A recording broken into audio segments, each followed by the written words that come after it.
A lot of my friends, they have parents who have told them, put them in classes since they were young, like piano, for example. I just bring that up because I have one friend in particular who's expressed frustration. Like, what is piano? Like, it's completely pointless. I'm not going to go into a musical career.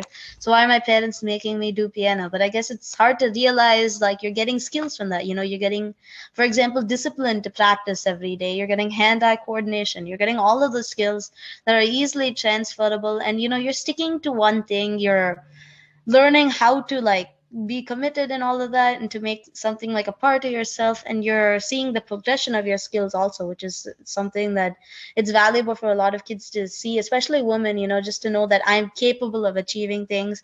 I'm capable of doing a good job if I just practice, and develop my skills. So all of that is really important, even in something that seems completely irrelevant. Yeah, you're right, but you should look at it from both sides. So one is they're developing a lot of skills, but if the pressure is on, have you finished your grade exams? When are you finishing grade 7? When are you finishing grades? When you put pressure to it in terms of progression, you take your eye off the learning, then you studying, and that is where we lose the balance. I do that with my daughter. She's learning violin, and I'm like, how long are you going to hang on at grade 4 or grade 5? When are you going to do grade 8? And sometimes she says she wants to give up. Tell her the choice. You want to give up, you can give up. But then she now realizes that a lot of children whose parents were firm on them learning a form of dance or music or something, when they finished the university and they did backpacking or came into UK or did some travel, they started taking classes, made pocket money, right? And they were actually able to sustain in a foreign country because of a skill they learned somewhere. So there are, in the gig market which you're going in, each of this skill will have a value.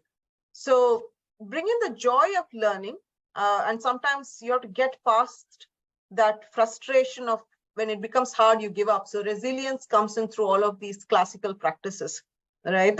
So that is general. This lot of the generation now, because schools are talking about mental health, they're reducing all of the pressure. No competition. Everyone who runs the race gets a medal.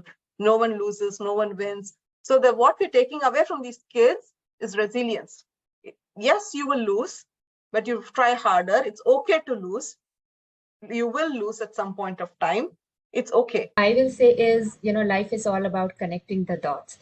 So whatever, we go through in our childhood, or our experiences in our childhood, all comes together, and they shape ourselves, and they all brings out a unique us in each of us. And that's how the life shapes us, with the connecting of all those dots.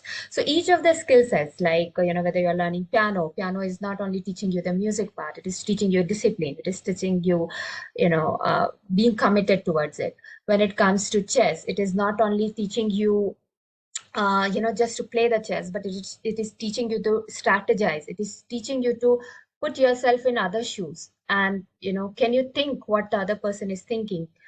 Do you have the humility, when you're Yeah. talking or analyzing any situation? Can you see other person's perspective? So these are the real life skills which comes up with each of the things we are learning. But at that time, we are just focusing on whether we are winning in it or not.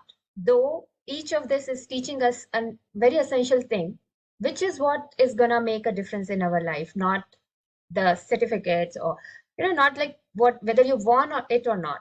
What matters is what that skill has taught you, right? Absolutely. We have this tendency, if you send your child to swimming class, you want them to be an Olympic swimmer. Why don't we just think that let the child go swimming class, so next time you're going for a holiday and there's a swimming pool, the kid can enjoy and not drown, right? So Yeah. sometimes it's basic life skills without putting the pressure. Sometimes you put so much pressure on the kid that it takes the love out of it. So I think it's striking Yeah. the right balance of them seeing the value in it, taking it in their own pace. In different phases of life of a child, different things are important.